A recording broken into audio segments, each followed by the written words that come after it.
Dear friends, today we will discuss Bolzano-Weierstrass theorem, and this theorem has a big importance in real analysis, and this theorem is a good application of supremum property of real numbers or least upper bound axiom of real numbers. Okay, so first we state the theorem. Okay, statement of Bolzano-Weierstrass theorem.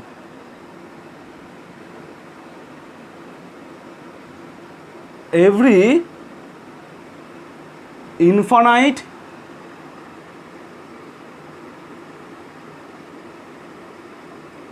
bounded subset of R has at least one limit point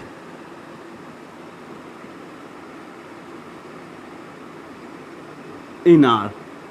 Okay, if S is an infinite bounded subset of R, then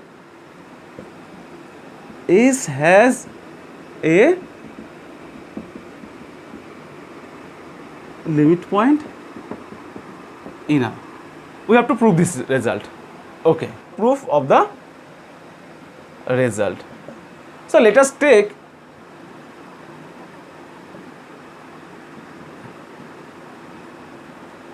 a infinite bounded subset of R.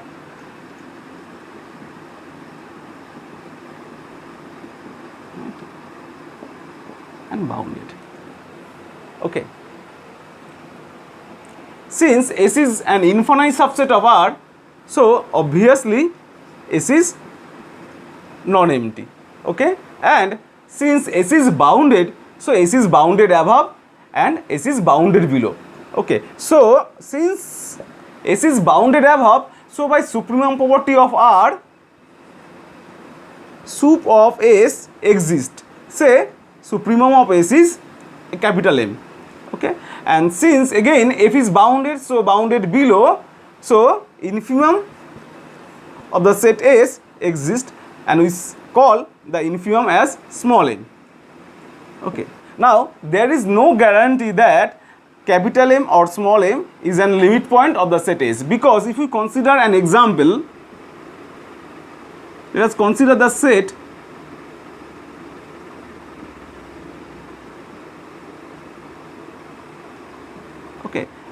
supremum of the set is 3 and infimum of the set is 0. Here we see that 3 and 0 both are not limit point of the set S. Okay, now we construct a subset of real numbers. So the set H is collection of all real numbers such that each real number is greater than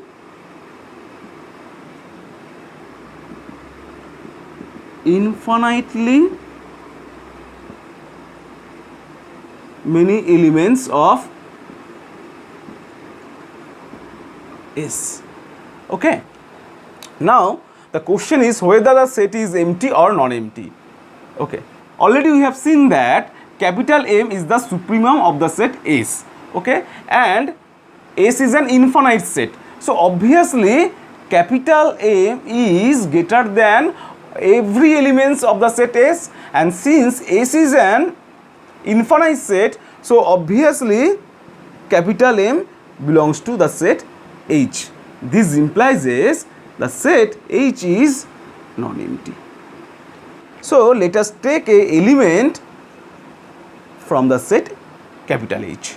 Okay, this implies that the element small h exceeds infinitely many elements of the set S.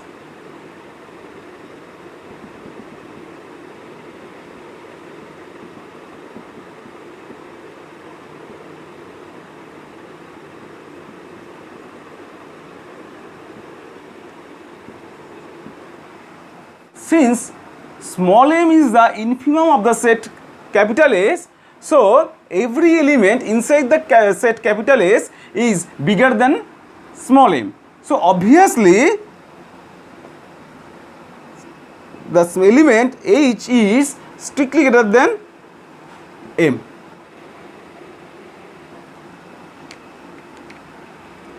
quotient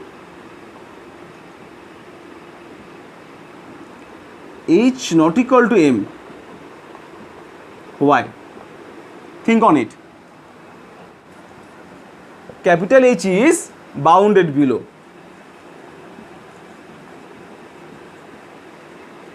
Okay? So, capital H is non-empty and bounded below. So, by supremum property of real numbers,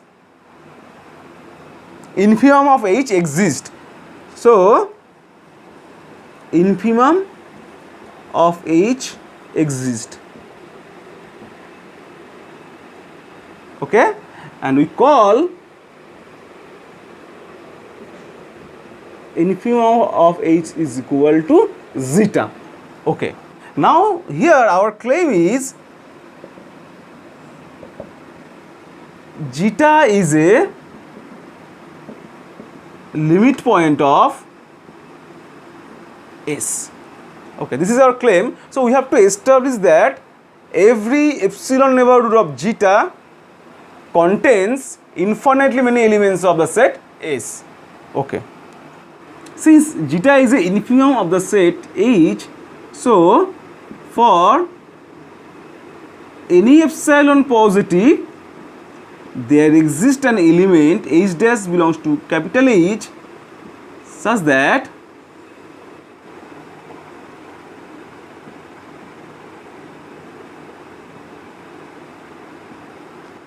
zeta is lesser or equal to H dash. Okay. Since H dash belongs to capital H, so there are infinitely many elements of S which are less than H dash. Okay. That means in this region there are infinitely many elements of the set S. Okay. So now we consider the epsilon neighborhood of zeta. Okay. Since zeta is the infimum of the set H, so zeta minus epsilon cannot be in the set H. That means zeta minus epsilon cannot exceed infinitely many elements of S. Okay, that means there are at most finitely many elements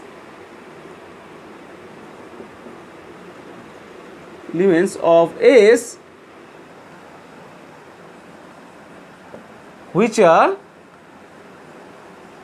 less than zeta minus epsilon. Okay.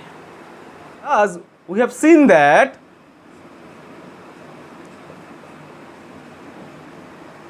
there are infinitely many elements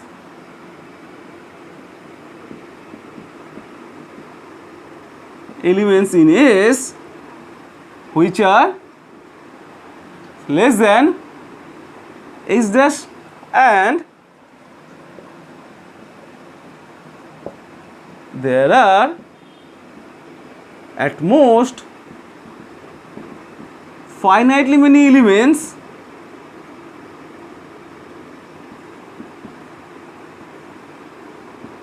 in S which are less than zeta minus epsilon.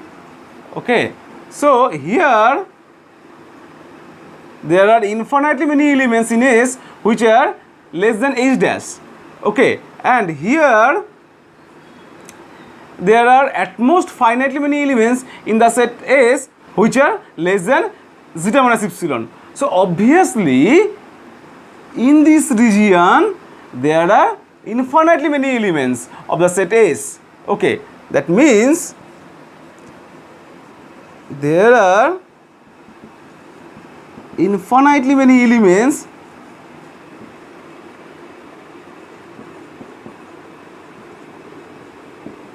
of S in open interval zeta minus epsilon comma h dash, and obviously this interval is wholly contained in the epsilon neighborhood of zeta. Okay, so this picture tells us that epsilon neighborhood of zeta contains infinitely many elements of S. So by definition of limit point, zeta is a limit point of S, and obviously zeta belongs to R, and there is no guarantee that zeta is an element of S. Okay. Okay, so this completes the proof. Okay, so let us consider a set of real numbers such that those real numbers has a property that those real numbers can be arranged in an increasing way. That is, we can arrange the real numbers in this way. Okay, so if S is bounded, then by Bolzano-Weierstrass theorem, S has a limit point in R.